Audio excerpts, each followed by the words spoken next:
আসসালামু আলাইকুম। লিজাস কুকিংয়ে সবাইকে স্বাগতম। আমন্ত্রণ জানাচ্ছি আমার নতুন একটি এপিসোড দেখার জন্য। আজকে আমি তৈরি করব কলিজা ভুনা। আশা করি আমার আজকের রেসিপিটি আপনাদের কাছে ভালো লাগবে। আর ভালো লাগলে আমার চ্যানেলটি সাবস্ক্রাইব করে ফ্রেন্ডস অ্যান্ড ফ্যামিলির সাথে শেয়ার করবেন। আর পাশে থাকা বেল বাটনে ক্লিক করে রাখবেন আমার পরবর্তী ভিডিও নোটিফিকেশন পাওয়ার জন্য। আর ভিডিওটি দেখা শুরু করার আগে অবশ্যই একটি লাইক দিয়ে তারপর দেখা শুরু করবেন। এর জন্য চুলায় একটি প্যান বসিয়ে দিয়ে দিচ্ছি রান্নার তেল। তেলটা একটু গরম হয়ে আসলে অ্যাড করে দিচ্ছি 4-5 টুকরো দারুচিনি, দিয়ে দিচ্ছি 6টি এলাচ। এলাচগুলোকে একটু মুখটা ফাটিয়ে দিয়েছি। লবঙ্গ দিয়ে দিচ্ছি 7-8টি। একটি তেজপাতা মাঝখান থেকে ছিঁড়ে দিয়ে দিয়েছি। এবার এই মশলাগুলোকে কিছুক্ষণ ভেজে নিচ্ছি। আর যখন এই মশলা থেকে একটি ফ্লেভার বের হবে তখন বুঝতে হবে মশলাগুলো ভাজা হয়ে গেছে। এই পর্যায়ে অ্যাড করে দিচ্ছি পেঁয়াজ কুচি। পেঁয়াজ কুচি দিয়ে কিছুক্ষণ ভেজে নিচ্ছি। আর এই পেঁয়াজ কুচিগুলোকে একেবারে ব্রাউন কালার করে ভাজার কোনো প্রয়োজন নেই, মোটামুটি একটু স্বচ্ছ হয়ে আসলেই হবে। এবার এখানে অ্যাড করে দিচ্ছি মরিচের গুঁড়া 3 চা চামচ। ঝালটা আপনারা আপনাদের পরিমাণ মতো দিয়ে দেবেন। হলুদের গুঁড়া দিয়ে দিচ্ছি 1 চা চামচ, ধনিয়ার গুঁড়া 1 চা চামচ, লবণ দিয়ে দিচ্ছি 1 চা চামচ, জিরার গুঁড়া দিয়ে দিচ্ছি 1 চা চামচ। এবার দিয়ে দিচ্ছি আদা রসুনের পেস্ট। আর আদা রসুন পেস্ট আমি এখানে ভরে ভরে 2 চা চামচ দিয়েছি। এবার এই মশলাগুলোকে একটু কষিয়ে নিচ্ছি। আর এই পেঁয়াজ এবং মশলার সঙ্গে ভালো করে মিশিয়ে নিতে হবে। ভালো করে মিশিয়ে নিয়ে এটাকে কিছুক্ষণ ভেজে নিচ্ছি। কিছুক্ষণ ভেজে নেওয়ার পর এখানে অ্যাড করে দিচ্ছি সামান্য একটু পানি। পানি দিয়ে এই মশলাগুলোকে আরও কিছুক্ষণ কষিয়ে নেব। এতে মশলার যে কাঁচা গন্ধটা আছে সেটা চলে যাবে। মশলা থেকে যখন তেলটা উপরে ভেসে উঠবে তখন বুঝতে হবে মশলাটা কষানো হয়ে গেছে। আর এই পর্যায়ে দিয়ে দিচ্ছি কলিজাগুলো। আর কলিজাগুলোকে আমি আগেই সিদ্ধ করে ভালো করে ধুয়ে পরিষ্কার করে নিয়েছি। আর কলিজা কীভাবে সিদ্ধ করে পরিষ্কার করতে হয় সেটা আপনারা সবাই জানেন, সেজন্য আমি আর সেটা দেখালাম না। এবার ভালো করে এই মশলাগুলোর সঙ্গে কলিজাগুলোকে মিশিয়ে নিচ্ছি। 5 মিনিট এই মশলার সঙ্গে আমি এই কলিজাগুলোকে কষিয়ে নেব। কলিজাগুলো ভালো করে কষিয়ে রান্না করলে কিন্তু খেতে ভীষণ ভালো লাগে।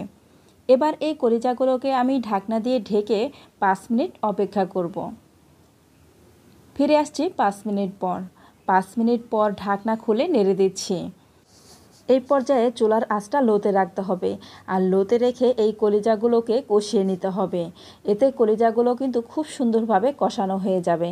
আর তা না হলে যদি নিচে পোড়া লেগে যায় তাহলে কিন্তু এই কলিজাটা খেতে একদমই ভালো লাগবে না, এর টেস্টটা নষ্ট হয়ে যাবে। এর মধ্যে কলিজা কিন্তু খুব সুন্দরভাবে কষানো হয়ে গেছে। এই কলিজাগুলো কিন্তু একজন এক এক রকম করে রান্না করে। আমি আমার মতো করে রান্না করেছি। একবার হলেও এভাবে রান্না করে খেয়ে দেখবেন, আমার বিশ্বাস আপনাদের কাছেও ভীষণ ভালো লাগবে। কলিজাগুলো কষানো হয়ে গিয়েছে। এবার এখানে অ্যাড করে দিচ্ছি পরিমাণ মতো পানি। আর এই পানিটা এরকমভাবে দিতে হবে কলিজাগুলো খুব সুন্দরভাবে সিদ্ধ হয়ে যাবে আর বেশি সময়ও লাগবে না। আর এই কলিজাগুলোকে আমি কিন্তু ভুনা করব, সেজন্য আমি তেমন একটা ঝোল দেইনি। আপনারা যদি চান একটু ঝোল রাখবেন তাহলে একটু বেশি করে দিয়ে দিতে পারেন। এবার ঢাকনা দিয়ে ঢেকে অপেক্ষা করছি 10 থেকে 15 মিনিট। ফিরে আসছি 10-15 মিনিট পর। ঢাকনা খুলে নেড়ে দিচ্ছি। আর একটু ঘন ঘন নেড়ে দিতে হবে যেন নিচে থেকে লেগে না যায়। আর এই পর্যায়ে কিন্তু আমি চুলার আঁচটা হাই হিটে রেখেছি।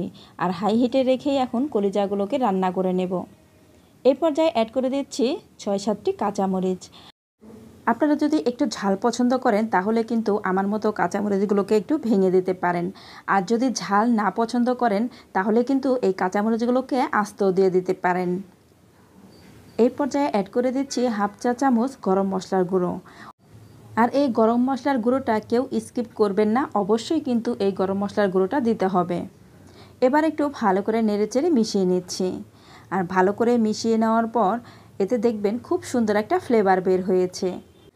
আর এই পর্যায়ে অবশ্যই কিন্তু লবণটাকে চেক করে দেখে নিতে হবে। যদি লবণ লাগে তাহলে এই পর্যায়ে লবণটা দিয়ে দিতে হবে। এখানে লবণ লাগবে সেজন্য আমি লবণটা আবারও দিয়ে দিয়েছি।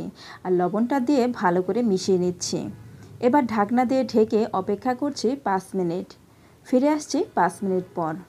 তো ফ্রেন্ডস, দেখতে পাচ্ছেন আমার কলিজা ভুনার তেলটা কিন্তু উপরে উঠে এসেছে। তার মানে কলিজা ভুনা কিন্তু হয়ে গেছে।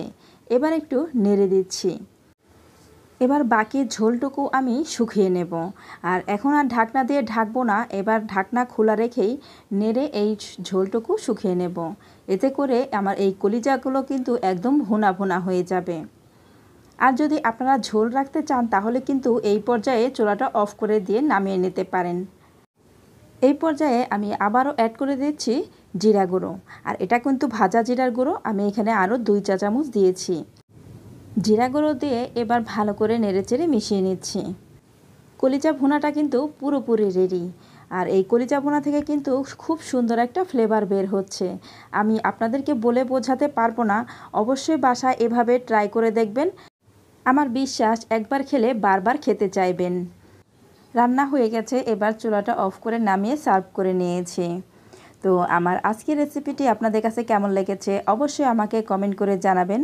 আর যারা একেবারে নতুন রাঁধুনি, আশা করি আমার আজকের রেসিপিটি তাদের কাজে আসবে। আর যারা একবারও এভাবে রান্না করে খেয়ে দেখেননি, তারা একবার হলেও রান্না করে খেয়ে দেখবেন। আমার বিশ্বাস আপনাদের কাছে ভীষণ ভালো লাগবে। তো আজ এই পর্যন্তই, পরবর্তী পর্বে আবার দেখা হবে। সবাই ভালো থাকবেন। আল্লাহ হাফেজ।